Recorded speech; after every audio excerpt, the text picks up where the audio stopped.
Hi friends, स्वागत है आपका अपने YouTube channel cricket talk with Sumit पे, जहां पर हम क्रिकेट की एक इन डेप्थ एनालिसिस करते हैं और अपनी एक व्यू पॉइंट रखते हैं जो भी गतिविधियां क्रिकेट फील्ड पर हो रही होती है या फिर क्रिकेट फील्ड के बाहर हो रही होती हैं।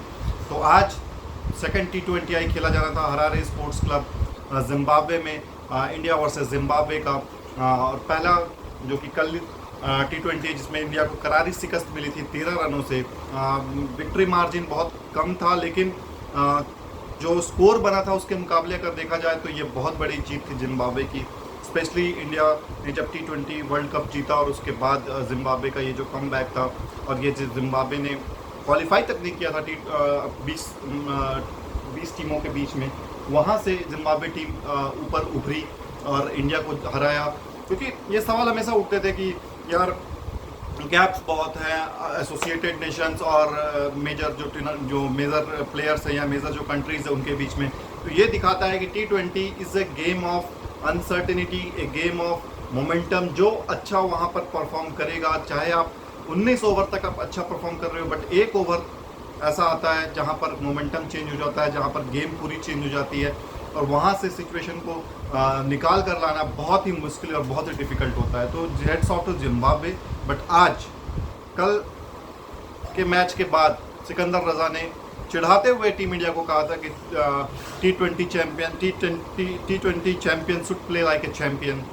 सो वो एक्सपेक्टेड था कि, लेकिन टीम इंडिया ने कुछ अलग ही सीरियस उसको लिया और आज जवाब दिया क्या एक चैंपियन टीम होती है और एक जो T20 का चैंपियन टीम होती है वो किस तरीके से खेलते हैं और किस तरीके से सामने वाली टीम को परास्त करते हैं।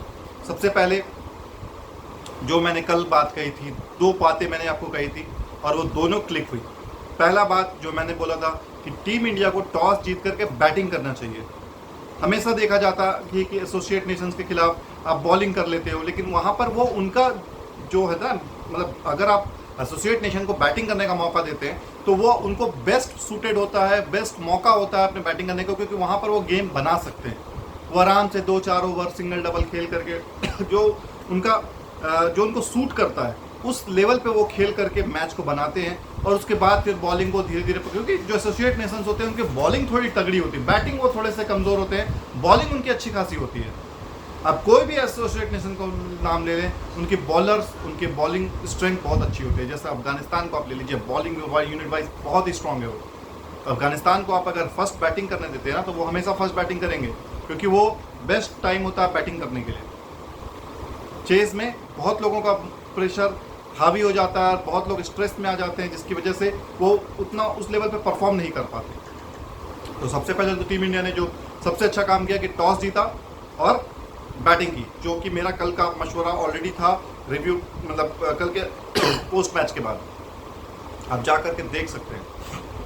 उसके बाद दूसरा जो मैंने प्रिडिक्ट किया था कि अभिषेक शर्मा को, ये IPL नहीं है कि आप स्टार्टिंग मतलब फर्स्ट बॉल से ही आप हिट लगाने चालू कर दें। ये इंटरनेशनल क्रिकेट है, आप आइए, देखिए, परखिए, कंडीशन को एसेस करिए, उसके बाद आप अपना चांसेस लीजिए। तो आज देखिए उसने वही चीज़ किया जो मैंने कल बताया था, और उसने 30 बॉलों पर 40 रन के आसपास था वो लड़का। 36-37 बॉल के आसपास वो 37-38 बॉल के आसपास वो 50 पर पहुंचा था, और नेक्स्ट 13 बॉलों पर वो नेक्स्ट 50 मारता है, और 46-47 बॉल पर वो 100 पे खड़े होते हैं। इस तरीके की इनिंग हमेशा आपको काम आती है। आप मोमेंटम लूज मत करिए, मतलब ये नहीं कि आप पूरा बॉक डाउन हो गए और आप अपना गेम बनाने के लिए बहुत ज़्यादा बॉल कंज्यूम कर लिए। यहाँ पर आपको क्या करना है, आप ऑलमोस्ट 130-120 की रेट से खेलिए, और जब आप सेट हो जाए, मतलब 10 बॉल पर 12-14 रन तक आप जा सकते हैं, 15 रन तक आप ले लीजिए 10 बॉल पर, उसके बाद आप ऑल आउट अटैक पे जाइए, क्योंकि आपके अंदर वो क्षमता है। मैं इसीलिए आपको ये मार्जिन दे रहा हूँ, क्योंकि आपके अंदर क्षमता है कि आप अगर 10 बॉल अगला खेल गए तो वहां पर आप 20 नहीं 30 रन ठोकोगे, जिस तरीके से 13 बॉलों पर आपने 50 रन ठोक दिए। क्योंकि कैपेसिटी और काबिलियत पे तो कभी सवाल ही नहीं था, सवाल बस ये था कि आपका जो मैच्योरिटी है, जो सेंस ऑफ मैच्योरिटी जिसको बोला जाता है, वो वहां पे दिखाना था। वहां कल वाले मैच में भी आप कोई भी खड़ा हो जाता ना बैट्समैन, रन ऑटोमेटिक आ जाते, लेकिन कोई खड़ा ही नहीं रहा। किसी को ये लगा ही नहीं कि हाँ मैच को हम बनाते हैं या आगे तक लेकर के चलते हैं।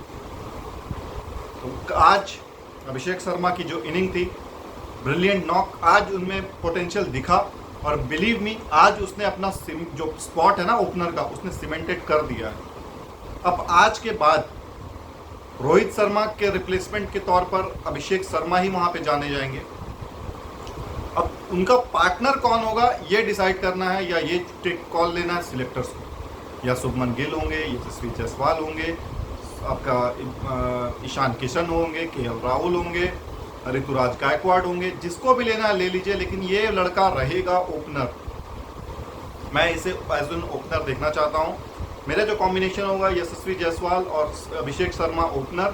थर्ड नंबर पर आप ले आइए शुभमन गिल को, फोर्थ नंबर पर आप ले आइए ऋषभ पंत को, फिफ्थ नंबर पर आप ले आइए आपको पांड्या को, 6, 7, 8 पे आपको ऑलराउंडर्स की भूमिका पे चाहिए होंगे, जहां पर आप 6 पे तो शिवम दुबे को लाइए, 7th पर आप अक्षर पटेल को लाइए, 8th नंबर पर आप देख सकते हैं कि हमको किसको लाना है, वेंकटेश अय्यर को लाना है तो वेंकटेश अय्यर को लाइए, या और किसी और को आप लाना है जो नीतीश राणा बोल रहा हूँ, वो नीतीश रेड्डी हुआ करता है वो बॉलर, उस तरीके के बॉलर को लाइए। तो 6, 7, 8 पे आप ऑलराउंडर खिलाइए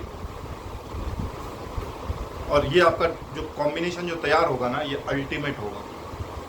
इंडियन टीम को आपको अब जो है ना वो इंटेंट दिखाने की ज़रूरत है कि भैया हम अपने इनिंग खेलेंगे, और ये जो 8 नंबर तक बैट्समैन लेकर के हम घूम रहे हैं ना, वो इसका यही एश्योरिटी होता है कि हम अपने स्ट्रोक्स के लिए जाएंगे, हम बॉक डाउन नहीं करेंगे कि हाँ हम लोग रुक रुक के खेल रहे हैं। 20 ओवर का मैच है, आइए 20 रन, 25 रन, 30 रन जो बना गया, अगर 5 लोगों को भी 30-30 रन बना करके गए तो 150 तो आपका ऐसे ही हो गया, और 20, 25, 30 रन एक्स्ट्रा और मिल जाते तो 180 तो आप पहुंच ही जाओगे। और अगर कोई उस दिन खड़ा होकर के चढ़ गया 200 पार है। इस तरीके से आपको इनिंग बिल्डअप करना है। उसके बाद रिंकू सिंह ने जो आज अपना परिचय दिया, उसके ऊपर भी सवालिया निशान थे। जब भी इस तरीके के मौके मिले ना, आप परफॉर्म करिए, क्योंकि आप सिलेक्टर्स के डोर पे अब आ चुके हो, लेकिन दस्तक दोगे तभी एंट्री मिलेगी। और यहीं पे बहुत सारे लोग गलतियां कर देते हैं। उनको लगता है कि हम टीम इंडिया में सिलेक्ट हो गए हैं, हमारा तो चांस बन गया। इसी गलतियों में ईशान किशन मारे गए, इसी गलतियों में केएल राहुल मारे गए, इसी गलतियों में श्रेयस अय्यर मारे गए। ये सब आ चुके थे टीम इंडिया में।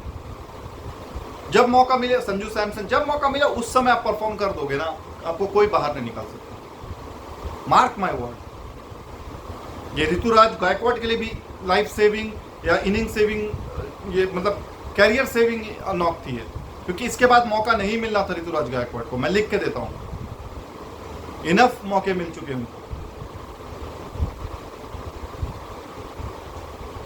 शुभमन गिल आज फिर से वही किया उन्होंने, जो मतलब जो जिस तरीके से वो ओडीआई वर्ल्ड कप के फाइनल में आउट हुए थे, आड़ा चलाते हुए सीधा मिड ऑफ को कैच दे बैठे थे, वो सेम आज भी वही हुआ है यहाँ पे। टाइम लीजिए, टाइम लेकर के आप नेचुरल स्ट्रोक प्लेयर हो यार। कोहली, मैं आप क्या एग्जांपल दूं, कोहली को आपने जब स्टार्टिंग के कैरियर में देखो, वो वैसा ग्राउंड शॉट लगाता था, और अपिश उसी को शॉट को खेलता था जिसमें वो इनसाइड आउट होगा या फिर वहां पे कोई फील्डर नहीं होगा, ताकि अगर अपिश भी जाए तो वो वहां मतलब कोई फील्डर ना हो कैच करने के लिए। इस तरीके से इनिंग बिल्डअप की जाती है। क्रिकेट जो खेल है वो ब्रेन का खेल है। आपको उस जगह पर चांस लेना है जहां पर एज भी लगेगा, तो वहां पर कोई फील्डर ना हो। इसीलिए जब लेग साइड पे जो 45 डिग्री एंगल पे आपका जो फाइन लेग रखा जाता है, और जो आपका थर्ड मैन को आगे बुला करके रखा जाता है, शॉर्ट थर्ड मैन होता है, शॉर्ट फाइन लेग होता है, उस जगह पर आदमी इसीलिए पीछे मुड़ करके इतना बड़ा रिस्क लेता है, क्योंकि अगर टॉप एज भी लगा ना, तो वहां पर कोई फील्डर नहीं होगा कैच करने के लिए, और हल्का सा भी बायां दायां से क्रॉस हुआ तो वो बाउंड्री है। इसको बोलते हैं कैलकुलेटेड रिस्क। 2 कैच जरूर छूटे इस इनिंग में अभिषेक शर्मा की, और दोनों टाइम पे वेलिंगटन मैसाकेड्जा ने छोड़ा। बॉलिंग करने आया तो मैसाकेड्जा को उसने फिर से आज हिट किया। जब सिकंदर रजा आया तो उसको भी उसने हिट किया, क्योंकि सिकंदर रजा कल का हीरो था, उसको भी उन्होंने नहीं छोड़ा। और 12-15 का रन रेट से उसको खींच कर लेकर गए हैं। 10 ओवर में टीम इंडिया का टोटल 70-75 रन के आसपास था। फिर जब वो लड़के ने एक्सेलरेट करना चालू किया तो 13-14 ओवर में हम 140-145 पे पहुंच चुके थे। ये होती इनिंग्स, ये होती है क्लास। आप डर के खेलोगे, रुक रुक के खेलोगे। अब यही टोटल 130, 170, 175 बनता तो जिम्बाब्वे को भी चांस रहता, लेकिन वो इतना पार लेकर के चले गए थे, जिम्बाब्वे वहां से सोच भी नहीं सकता था कि मुझे जीतना है।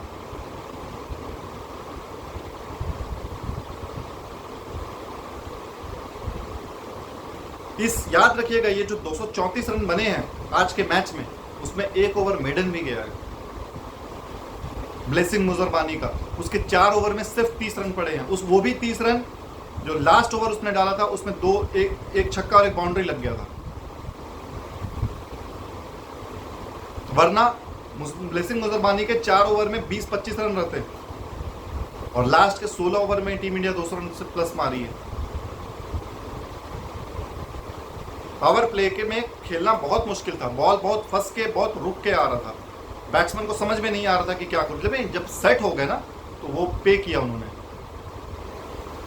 और ऐसा नहीं था कि वो सेट होने के लिए उन्होंने रन रेट को बहुत नीचे लगा दिया और वो कर दिया। आराम से वो 8-8 रन के स्कोर से खेल रहे थे। उस पर भी वो जीत जाते। 8-8 रन का भी अगर रन रेट लेके चलते थे 160-170 रन बनते, उसमें जीत जाती टीम इंडिया आसाम से। लेकिन उनको स्टेटमेंट देना था। कल का जीरो आज हीरो बना है। कल उसने जीरो मारा था, रिंकू सिंह ने भी जीरो मारा था। आज दोनों ने बताया कि बॉस हम लोग किस कैलिबर के प्लेयर हैं। विकेट्स कॉलम में भी देखे जाए इंडियन टीम के तो 3 विकेट मुकेश ने निकाले, 3 विकेट आपके अवेश खान ने निकाले, 2 विकेट बिश्नोई ने निकाले, 1 विकेट वाशिंगटन सुंदर ने निकाले। आज एक ओवर रियान पराग ने भी किया। रियान पराग को मौका नहीं मिला आज बैटिंग करने का, लेकिन किसी को कोई अफसोस नहीं है। जो आज काम अभिषेक शर्मा कर गया, ये अगर उसने रिपीट कर दिया ना इंटरनेशनल क्रिकेट में, तो ये आने वाला फ्यूचर सुपरस्टार बनेगा। मैं mark my word. We all cricket fans are waiting कि वो अभिषेक शर्मा टीम इंडिया को एक अच्छा बेहतरीन ऑलराउंडर बनकर निकले, क्योंकि उसके अंदर पोटेंशियल है। युवराज सिंह ने वो उसका गुरु है। युवराज सिंह उसको सिखाता है कि कैसे शॉट्स खेलने हैं, कैसे मारना है, कब रोकना है। और जब ऐसा गुरु हो ना तो चेला फिर बहुत आगे निकलता है, क्योंकि उस गुरु ने उसको पूरा घुट्टी पिला दिया है क्योंकि वो युवराज ऑलरेडी सभी जगह खेला हुआ है। उसको पता है कि कौन बॉलर कैसा है, कौन पिच कैसा है, क्या है, कैसे मारना है, कब रोकना है। उसको किसी से कोई फर्क नहीं पड़ता। उसको अपने नेचुरल इनिंग खेलनी है। और जो मौका ओपनर को मिलता है बैटिंग करने का ना, वो मौका किसी को नहीं मिलता। युवराज तो 4थे नंबर पे आता था, 5वें नंबर पे आता था, जो कि डिफिकल्ट फेस होता था। बट वहां पर भी वो रन बॉल खेलता था और बहुत तेजी से रन बटोरता था। युवराज भी लेफ्ट आर्म बैटिंग करते थे और लेफ्ट आर्म स्पिन थे। ये बंदा युवराज से भी अच्छा बॉलर है। ये प्रॉपर बॉलर है। इसके बॉलर आंकड़ों पर मत जाइए आज के, लेकिन ये प्रॉपर बॉलर है। ये विकेट टेकिंग बॉलर है, जिस तरीके से रविंद्र जडेजा हुआ करते थे।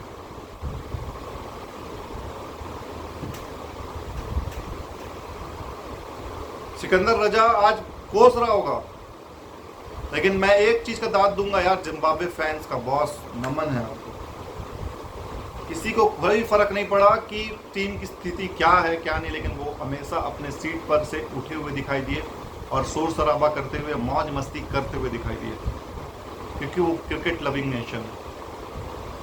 जिम्बाब्वे को ऊपर बढ़ाने के लिए टीम इंडिया, आईसीसी सभी को मदद करनी पड़ेगी, क्योंकि ये जो नेशन है ना, ये नेशन बहुत ही प्राइड लेता है अपने क्रिकेट को लेकर के, अपनी टीम को पूरा सपोर्ट झोंक देता है। आज इंडियन टीम मार रही थी, लेकिन फिर भी जिम्बाब्वे फैंस खुश होकर ताली बजा रहे थे।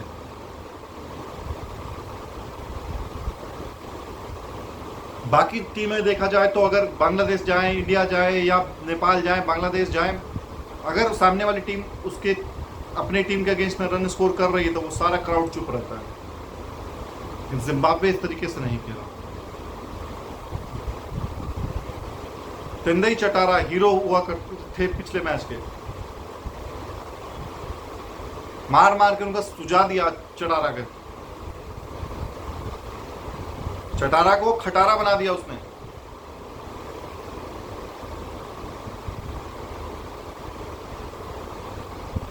यार इस जिम्बाब्वे टीम के अगेंस्ट में आप नहीं मारोगे तो किसके अगेंस्ट मारोगे? ये होता है परफॉर्मेंस।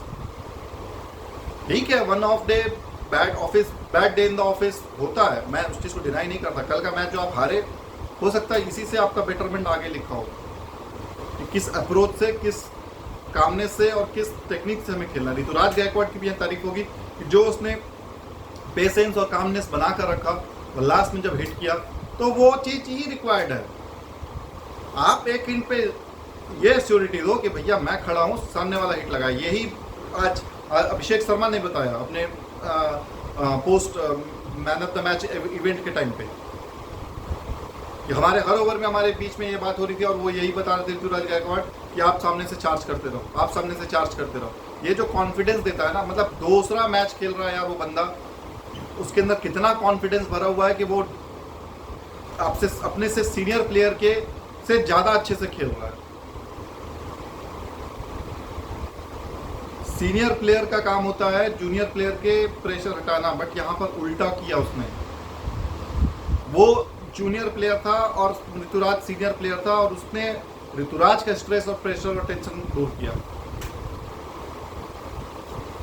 कभी कभी मुझे लगता है टीम इंडिया को इसी तरीके के युवा और बेखौफ प्लेयर चाहिए।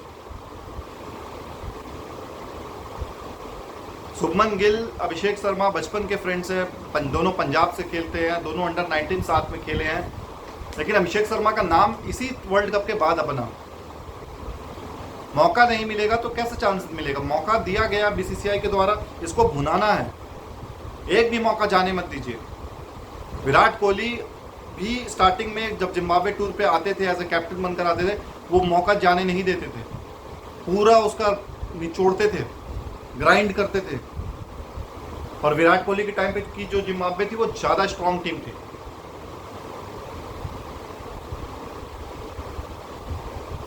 उस समय तो ओडीआईज हुआ करते थे, T20 बहुत कम थे, लेकिन परफॉर्मेंस मैटर करता है।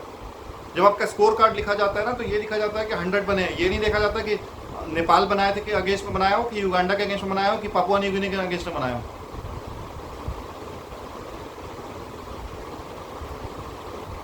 शुभमन गिल को भी फॉर्म में आना होगा और उनको भी कुछ परफॉर्मेंस करके दिखाना होगा। I always consider Shubman Gill in team India squad. World cup के स्क्वाड में भी शुभमन गिल था एज बेंच पे। इसका मतलब कि सिलेक्टर्स की नजरें उसके ऊपर है। आज नहीं तो कल उसको मौका मिलेगा, लेकिन उस मौके को उसको भुनाना पड़ेगा, परफॉर्मेंस करके दिखाना पड़ेगा, ताकि सवाल ना उठे कि यार ये तो सिर्फ सिफारिश के नाम पर आ गया है, या शुभमन गिल इसका नाम है इसलिए इसको मौका मिल गया है। ये चीज शुभमन गिल को अब थोड़ा सा अपने आप को बदलने की जरूरत है। खिलाड़ी वो बहुत बेहतरीन है, बट अब एज ए कैप्टन उसको खुद को लीडिंग फ्रॉम द फ्रंट जो होता है ना, वो करके दिखाना है। हर का रोल डिफाइंड है इस टीम में। कौन कब बॉलिंग करेगा, कौन कब बैटिंग करेगा, कौन कब किसके बाद आएगा, ये सारा कुछ डिफाइंड है। और उस क्रोनोलॉजिकल ऑर्डर में उस सीरीज में चलेंगे तभी आप सक्सेस मिलेगा। रिंकू सिंह ने जो आज long on long off covers, extra covers, pull करके जो सिक्सेस लगाए हैं, माय गॉड बेहतरीन लगे हैं वो सारे सिक्सेस। और अभिषेक शर्मा कहना ही क्या यार, आपका 8 छक्के 7 चौके आपने मारे आज। पार्टनरशिप आप लेकर के गए हो हाईएस्ट अगेंस्ट जिम्बाब्वे। ये होती डोमिनेंस। कल आप 100 रन बनाने के आपके लाले पड़े हुए थे और आप 100 रन के मार्जिन से आप आज जीते हो। This is an statement. Shubman Gill ने भी आज कहा I am glad to back in the winning ways. Well, इसी तरीके से परफॉर्म करते रहिए, इसी तरीके से आप आगे बढ़ते रहिए। तीसरा T20 10 तारीख को खेला जाना है। बात करते हैं अब टीम इंडिया सीनियर्स के हवाले से, जहां पर जय शाह ने सारे बातों को, सारे अटकलों को विराम दिया है और यही कहा है कि रोहित शर्मा हमारे टेस्ट के और ODI के 2025 तक कैप्टन बने रहेंगे। इस पर कोई सवाल नहीं होना चाहिए और इस पर कोई किसी को कोई डाउट नहीं होना चाहिए। और ये एक अच्छा जेस्चर है, एक अच्छा सीन है कि भैया आपको अपने कैप्टन पे भरोसा है और आपने उसको क्लियर कट मैसेज दे दिया है कि कोई भी लड़का गार्डन में नहीं घूमेगा इनके रहते हुए।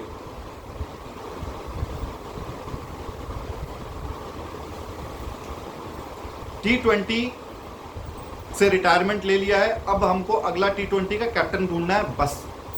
अब वो अगर कोई स्ट्रांग टीम आती है तो या तो सूर्य कुमार को बना दिया जाएगा कभी, या तो फिर हार्दिक पांड्या को बना दिया जाएगा, या ऋषभ पंत को बना दिया जाएगा।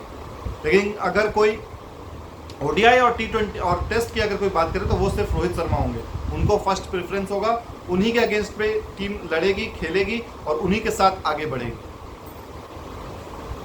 तो जैसा मिस्टर गोलू कुमार ने अपना इरादे फिर से स्पष्ट कर दिए हैं कि हमारे अगले होने वाले कप्तान यही रहेंगे। 25 में हम टेस्ट में कप उठाने जा रहे हैं और हम आईसीसी का चैंपियंस ट्रॉफी भी उठाने जाएंगे। अब आईसीसी चैंपियंस ट्रॉफी कहाँ होगी इस पर अभी कोई क्लियरिटी बीसीसीआई ने नहीं दिया है।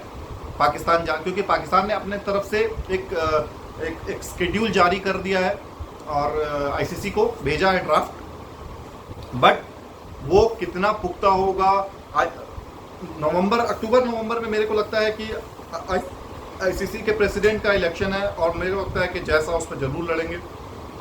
जैसा लड़ते हैं तो जीतेंगे और जैसा अगर जीत जाते हैं तो फिर ये टूर्नामेंट पाकिस्तान में होगा या कहाँ होगा ये कोई नहीं बता सकता। या हो सकता है हाइब्रिड मॉडल हो, इंडिया अपनी मैचेस कहीं और खेलेगी, पाकिस्तान अपने मैचेस पाकिस्तान में खेलेगा, ये भी कर सकते हैं। लेकिन मुझे जो लगता है टीम इंडिया अभी के सूरत हाल देखते हुए पाकिस्तान नहीं जाएगी। कल भी एक ब्लास्ट हुआ है पाकिस्तान में जहाँ पे 6 लोगों की मौतें हुई हैं, जो मुझे न्यूज़ सुनने को मिला।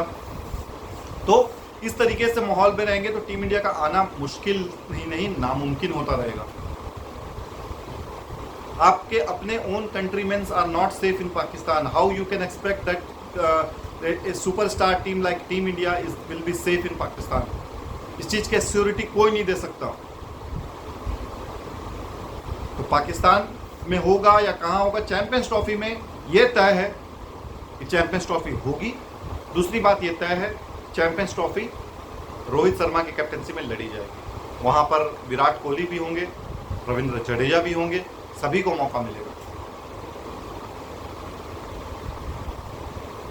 तो अब देखते हैं आगे क्या सिनारियो क्लियर होते हैं क्या नहीं होते हैं। पाकिस्तान ने अपने नेक्स्ट 2 इयर्स का जो स्केड्यूल है वो अनाउंस किया है। अपने बांग्लादेश के साथ टेस्ट, बांग्लादेश को होस्ट करेंगे, इंग्लैंड को वो होस्ट करेंगे, उसके बाद न्यूजीलैंड और साउथ अफ्रीका के साथ वो ट्राई सीरीज़ भी है। चैंपियंस ट्रॉफी का उनका स्केड्यूल निर्धारित हुआ है। ऑस्ट्रेलिया में जा करके वो वनडे और टेस्ट खेलेंगे, साउथ अफ्रीका में जा करके वो टेस्ट खेलेंगे। तो इस तरीके से उन्होंने 2024 और 25 का कैलेंडर ईयर पूरा फ्रीज किया हुआ है, पूरा फाइनल किया हुआ है, पूरा पैक्ड है उनका स्केड्यूल। उस बीच में ही वो अपने पाकिस्तान प्रीमियर लीग जो होती है PSL पाकिस्तान सुपर लीग वो खेलेंगे। तो आगे चल करके बहुत ही उनका जो स्केड्यूल है बहुत टाइट है, समय कम है। प्लेयर्स ऑलरेडी कुछ लंदन प्रीमियर लीग में है, कुछ MCL में है, तो यहाँ वहाँ अपना प्रैक्टिस कर रहे हैं। बट इस टीम में अभी भी जो सर्जरी की बात की गई थी, ऑपरेशन की बात की गई थी, वो अभी तक कंप्लीट नहीं हुई है। किसको सैक कर रहे हैं, किसको बिठा रहे हैं, किसको खिलाएंगे, किसको मौका देंगे, ये अभी तक तय नहीं है। तो ये तय होगा, उसके बाद ही डिसाइड होगा कि पाकिस्तान क्रिकेट किस डायरेक्शन में जा रही है, किस डायरेक्शन में आगे बढ़ रही है। तब तक अपना ख्याल रखिए, मिलते हैं कल एक नए एपिसोड पर। जय हिंद, वंदे मातरम, जय भारत।